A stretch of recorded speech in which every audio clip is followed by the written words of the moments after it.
Welcome back to the Gnostic Chef. Today I'm going to talk about food, because the chef likes food. I don't know, you've probably heard people talk about, or like, depletion of soil and all these ideas of the food is not good for you, it's poisonous, and I'm going to have to agree. Now I want to explain it a little bit though, like the depletion of the soil thing. Now what's happening today is it's definitely malpractice. I mean, come on. These farmers are pretending that they're helping people out by only feeding their nutrient-rich soil with NPK, nitrogen, potassium, and calcium. These are not what you need to survive. Those are what you would need to sustain and not thrive in any way, but remain in a sickly state. If you were only getting 3 of 12 of the cell salts your body's comprised of, you're definitely getting unhealthy real quick. So I wanted to just really quickly go over the idea. So what's happening is they're depleting the soil and they're replenishing it with chemical fertilizer. Now instead of letting the soil get its time to decarb all the different organic carbon material that the plants are dropping throughout the year, they're just doing monocrop and replenishing it with chemical fertilizer. Those chemicals are only 3 known components that they need to care about to make those plants grow. That's not to make you grow. So therefore, even the supermarkets are full of food that doesn't have any real value for you. Maybe has a couple of the things you're looking for, but 3 out of 12 is not enough.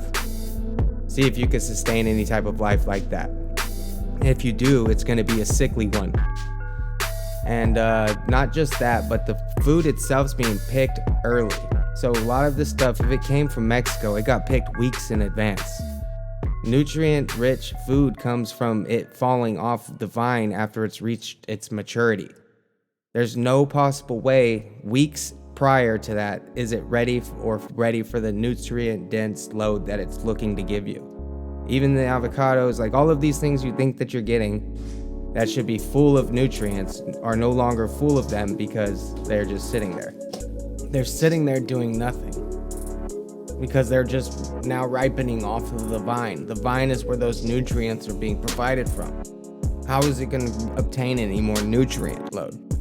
It can't. And it's funny because once certain moon cycles come around, that's whenever the nutrients go from the roots into the fruits.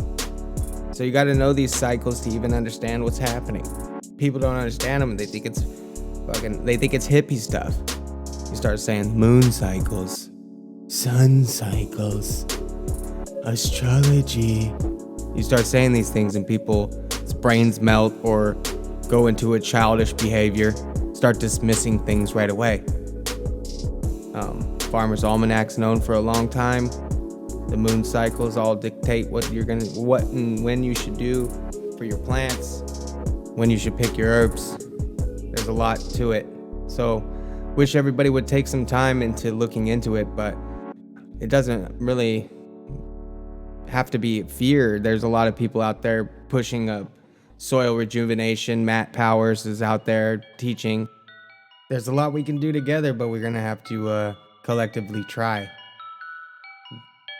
They say, Jim Gale says, if people were to take only 10% of their lawns that they water on the daily and convert that into growing food, that there wouldn't be a need for food anymore, especially industrial farming. We could supply the world with food in that case. But instead, we'll keep the grass green because it's always greener on the other side. But the truth is, the grass is always green where you water it. But we should start watering these areas of importance that we haven't really shed any light on. It's funny, actually, the light has been shed on it, so it's just the watering. So watering plants is kind of a heavy burden. I don't know if you've done that, or if you've had house plants that you've been trying to take care of, or multiple plants in general. Once you start going to water them, that's kind of a caloric activity. You're going to be moving around, maybe moving these things around, getting up on ladders and chairs and whatever you can to get these things off the roof or wherever you've managed to place them. Not to mention the light that's important for these plants. Just like the light's important for you. Blessings to all, and thank you for stopping in. This is a little interesting set of food that I put up here for you to view. I don't know, I just found it kind of where we are today, where all of these things are just meant to appeal to your eyes, and but we should start paying attention, and that's what the words are there for. So an appealing eye with some helpful thoughts, and as always, the food for thought is the same as the food on your plate.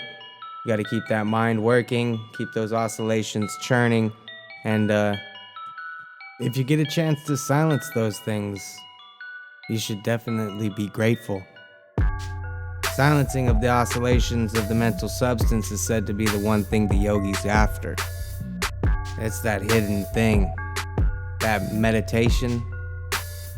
Thanks, guys. I hope you enjoyed, and for the next one, I think we'll probably go back into the pineal. I don't know. The third eye is my ideal subject matter, so we'll see how it goes, but I've got some good content coming, and Alice in Wonderland. I'm not sure which one I'll go first, either this or that. So I guess this ending is not going to really make any damn sense at all, but anyways, guys, I really do appreciate it. So blessings, and have a wonderful evening or morning or whenever you got a chance to listen to this.